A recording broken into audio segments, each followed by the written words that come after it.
இன்றைக்கு நாம் தியானிக்க இருக்கிற வசனம் சங்கீதம் 145 அதிகாரம் 19வது வசனம். அவர் தமக்கு பயந்தவர்களுடைய விருப்பத்தின்படி செய்து அவர்கள் கூப்பிடுதலை கேட்டு அவர்களை ரட்சிக்கிறார். இன்னைக்கு கர்த்தர் நம்மோடு இடைப்படுகிறார். கர்த்தருக்கு பயப்படுகிற பயம் ஒவ்வொருவருக்குள்ளாக இருக்கணும் இல்லையா? அப்போ நம்ம தேவனுக்கு பயந்து நடக்கும்போது நம் விருப்பத்தின்படி தேவன் செய்வன் இன்னைக்கு வாக்குரைக்கிறார். அதே போல் ஆபத்து நாளிலே அவரை நோக்கி நாம் கூப்பிடும்போது அவர் நம்மை அந்த ஆபத்திலிருந்து ரட்சிப்பேன் என்கிற வாக்கியம் கொடுக்கிறார். தேவனிடத்தில் முதலாவது நாம் அன்பு கூறுகிறவர்களாக இருக்கணும்னு அடுத்த வசனத்தில் பார்க்குறோம். அப்போ நம்முடைய ஆத்மாவை அவர் காப்பாற்றி துன்மார்க்கர்கள் யாவரையும் நான் அழித்து போடுவேன்னே இன்னைக்கு வாக்கு பண்ணுறாரு. அதனால் தேவனிடத்திலே நம் முழு இருதயத்தோடு ஆத்மாவோடு பலத்தோடு சிந்தையோடு அவரிடத்திலே நாம் அன்பு கூறணும். கர்த்தரிடத்திலே நாம் மன மகிழ்ச்சியாக இருக்கும்போது தேவன் நம்முடைய இருதயத்தின் வேண்டுதலை எல்லாம் நமக்கு அருள் செய்வார்னே சங்கீதம் 37:4 பார்க்குறோம். அப்போ கர்த்தரிடத்தில் மன மகிழ்ச்சியாக இருக்கிறது என்பது என்ன? தேவனிடத்தில் நாம் அன்பு கூறுவது கர்த்தரை துதித்து பாடி மைமைப்படுத்தி அவருக்கு ஸ்தோத்திர பலிகளை இட்டு வேத வசனங்களை தியானித்து ஜெபிக்கிறவர்களாக இருக்கணும். எப்போவுமே கர்த்தரை நம்ம துதிக்கிறவர்களாக இருக்கணும்.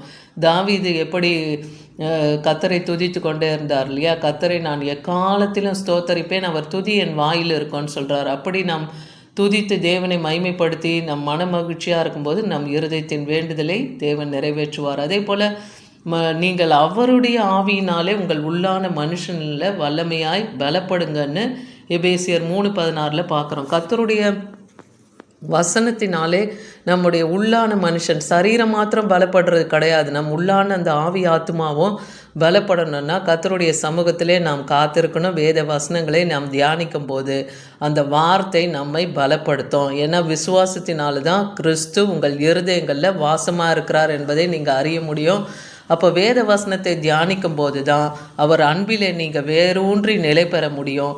சகல பரிசுத்தவான்களுடைய கூட கிறிஸ்துவின் அன்பின் அகலம் ஆழம் நீளம் எவ்வளவு என்பதை நீங்கள் உணர்ந்து கொள்ள முடியும். அது அறிவு கெட்டாத அந்த அன்பை நீங்கள் அறிந்து கொள்ளும் போது தேவன் சகல பரிபூர்ணத்தினாலே உங்களை நிரப்புவேன்னு வாக்கு கொடுக்கிறார். அவர் தமது மகிமையினுடைய ஐஸ்வர்யத்தின்படியே உங்களுக்கு அனுகிரகம் பண்ணவும் அவர் வல்லமில்ல தேவனாக இருக்கார். அதே போல் நாம் என்ன வேண்டிக் கொள்ளுகிறோம், நாம் வேண்டுகிறதுக்கும் நினைக்கிறதுக்கும் அதிகமாய் தேவன் நமக்கு கிரியை செய்க வல்லமை உள்ளவராக இருக்கிறார் என்பதை வசனத்தை தியானிக்கும் போது தான் நீங்கள் அறிந்து கொள்ள முடியும். ஏன்னா இஸ்ரவேல் ஜனங்களை எகிப்திலிருந்து கொண்டு வந்தபோது அந்த இஸ்ரவேல் ஜனங்களை தனக்கு சொந்த ஜனமாக தேவன் தெரிந்து கொண்டார். இன்றைக்கி ஆவிக்குரிய இஸ்ரவேலர் ஆகிய நாம், தேவனை பற்றி கொண்டு இருக்கிற நாம், அவர் வார்த்தையை மாத்திரமே விசுவாசிக்கிற நம்மை தேவன் தெரிந்து கொண்டு இருக்கிறார் இல்லையா? அப்போ நம்முடைய மன விருப்பங்களையும் தேவன் நிறைவேற்றுவார். அதனால் அவருக்கு நாம் அவரிடத்துல நாம் அன்பு கூறுவோம், அவரிடத்துல நாம் மனமகிழ்ச்சியாக இருக்குவோம் கற்றுக்கொள்ளணும். யோவான் 15:7 சொல்கிறார், நீங்கள் என்னிலும் என் வார்த்தை உங்களிலும் நிலைத்திருந்தால். அப்போ கர்த்தருடைய வசனம் இன்றைக்கி நம்ம இருதயத்தில் இல்லைன்னா நாம் அவருக்குள்ளே நிலைக்கலைன்றது தான் அர்த்தம் இல்லையா? அதனால் நீங்கள் கேட்டுக்கொள்ளுவது எதுவோ அது உங்களுக்கு செய்யப்படும்னு வேத வசனம் சொல்லுது. விசுவாசத்தோடு நீங்கள் எதை கேட்குறீங்களோ அதை செய்வார். முதலாவது கர்த்தருடைய வசனம் உங்கள் இருதயத்தில் இருக்கணும். அவர் வார்த்தை இருந்தால் கர்த்தர் உங்களோடு கூட இருக்கிறார் இல்லை? கர்த்தரே ஆவியானவர். அந்த வசனம் உங்களுக்குள்ளே இருந்ததுன்னா கர்த்தரே ஆவியானவராக உங்களுக்குள்ளே வாசம் பண்ணி உங்களுடைய காரியங்களை எல்லாம் அறிந்து உங்களுக்கு பதில் தருவார். அதே போல் நீதியின் மேலே பசித்தாகம் உள்ளவர்களாக இருங்கன்னு சொல்கிறார். அப்படிப்பட்டவர்கள் பாக்கியவான்கள், அவர்கள் திருப்தி அடைவார்கள்னே மத்தேயு 5:6 பார்க்குறோம். நீதி செய்கிறதுல எப்பயுமே வாஞ்சியாருங்க. எந்த உங்கள் குடும்பத்துக்காகட்டும், பிள்ளைகளுக்காகட்டும், மற்ற எல்லைகளாகட்டும், யார் யாருக்கு நீதியை சரியாக செய்யணுமோ அதை செய்யுங்க. அப்போ தேவன் உங்களுடைய ஆத்மாவை திருப்தியாக வைத்திருப்பார். அந்த ஆத்மா தான் அலைந்து திரிகிறது, அந்த ஆத்மா தான் பரிதவிக்குது. அப்போ அது என்னாலும் சந்தோஷத்துக்குள்ளே இருக்கணும்னா நீங்கள் முதலில் நீதி செய்கிறவர்களாக இருங்க. சங்கீதம் 91:15 சொல்கிறாரு, அவன் என்னை நோக்கி கூப்பிடுவான், நான் அவனுக்கு மறு உத்தரவு அருளி செய்வேன்னு சொல்கிறாரு. அப்போ கர்த்தரை நோக்கி ஆபத்து காலத்தில் நாம் கூப்பிடும்போது அவர் நம்மோடு கூட இருந்து நம்ம எல்லா தீமையான காரியங்களுக்கும் நம்மளை நீங்களாகி ரட்சிப்பார். அவர் நம்மை தப்புவிப்பார். அப்பொழுது அவனை நான் கனப்படுத்துவேன்னு சொல்கிறார். கர்த்தர் நம்முடைய எல்லா இக்கட்டுகளிலும் நம்மளை நீங்களாகி ரட்சிப்பார். நம் மூலமாய் தேவன் நாமம் மகிமைப்படும். யோவான் 16:24 பார்க்குறேன், இதுவரைக்கும் நீங்கள் என் நாமத்திலே ஒன்றும் கேட்கவில்லை. சிலர் மிஞ்சின நீதிமான எல்லாம் கர்த்தர் பார்த்துப்பார், எல்லாம் அவர் செய்வார்னு நினைப்பாங்க. ஆனால் நம்ம வாய் விட்டு கேட்காம எதுவும் நடக்காது இல்லையா? கேளுங்கள் அப்பொழுது உங்களுக்கு கொடுக்கப்படும், தேடுங்கள் அப்பொழுது கண்டடைவீர்கள், தட்டுங்கள் அப்பொழுது உங்களுக்கு திறக்கப்படும்.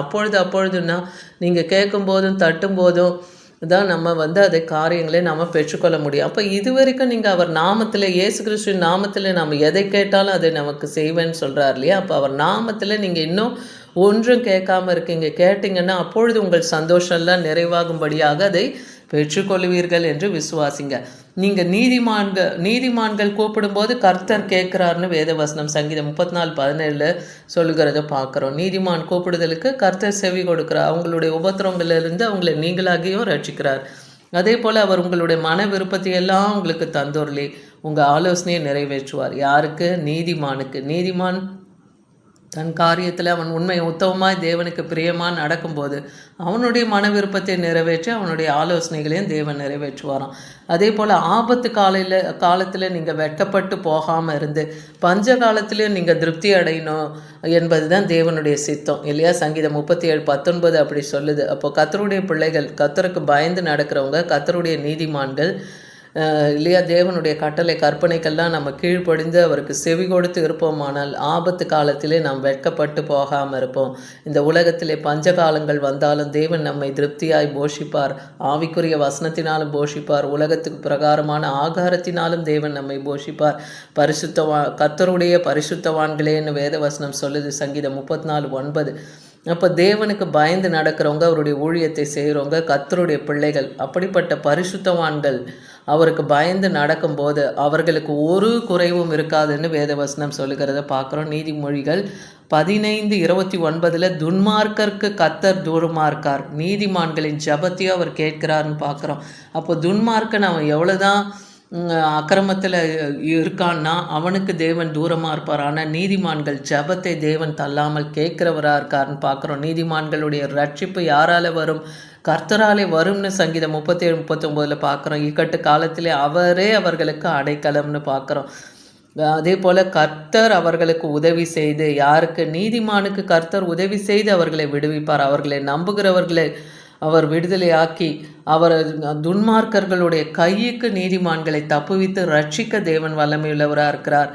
லூக்கா 1:53 பார்க்குறோம். பசியுள்ளவர்களை தேவன் நன்மையினால் நிரப்பி ஐஸ்வர்யம் உள்ளவர்களை வெறுமையாக்கி அனுப்பிவிடுவேன்னு சொல்கிறாரு. பசி உள்ளவர்கள், அதாவது கர்த்தருடைய வார்த்தையின் மேல் வாஞ்சியாக இருக்கிறது, தேவ பிரசன்னத்தில் இருக்கிறது, அதுபோல் தேவனுடைய காரியங்களே பசிதாகம் உள்ளவங்களாக இருக்கிறவங்களே தேவன் நன்மையினால் நிரப்புவேன்னு சொல்கிறார். அவர் வசனத்தை கேட்டு அதன்படி நடக்க அவருடைய பிரசன்னம் தனக்குள்ளே இருக்கணும்னு நினைக்கிறவங்க இல்லையா? அவர் தான் ஜீவ தண்ணீரின் ஊற்றாக இருக்கிறாரு. அவரிடத்துல நாம் போய் அந்த ஜீவ தண்ணீரை மொண்டு கொள்ளணுன்னே வேதவசனம் சொல்லுது இல்லையா? அதனால் ஆனால் ஐஸ்வர்யவான்களையும் நான் வெறுமையாக்கி அனுப்பிவிடுவேன்னு சொல்கிறாரு. ஐஸ்வர்யவான்கள் தேவனை தேட மாட்டாங்க இல்லையா? அவங்களுக்கு இருக்கிறத காரியங்களை வச்சு அவங்க மேன்மை பாராட்டி கொண்டிருப்பாங்க. ஆனால் இன்றைக்கி நமக்கு ஒத்தாசை வரும் பர்வதங்களுக்கு நேராக நம் கண்களை ஏறெடுத்து பார்க்கும் போதும், கர்த்தருக்கு நாம் பயந்து நடக்கும் போதும், தேவனிடத்தில் அன்பு கூறும் போதும், அவரிடத்துல நாம் மனமகிழ்ச்சியாக இருக்கும் போதும், நம்ம உள்ளான மனுஷனை நாளுக்கு நாள் நம்ம பலப்படுத்தி அவருடைய ஐஸ்வர்யத்தின் நிறைவினாலே நாம் பூர்த்தி ஆகணும்னா கர்த்தருடைய வார்த்தையிலே நாம் நிலை கொண்டு இருக்கிறவர்களாக இருக்கணும். நீதியின் மேலே பசிதாகம் உள்ளவர்களாக இருக்கணும். அப்போ நம்ம ஆபத்து நேரத்தில் கூப்பிடும்போது கர்த்தர் நமக்கு பதில் கொடுப்பார். நீதிமான்கள் கூப்பிடுதலை கர்த்தர் கேட்டு அவர்கள் மன விருப்பங்களை எல்லாம் நிறைவேற்றுவார். ஆமீன்.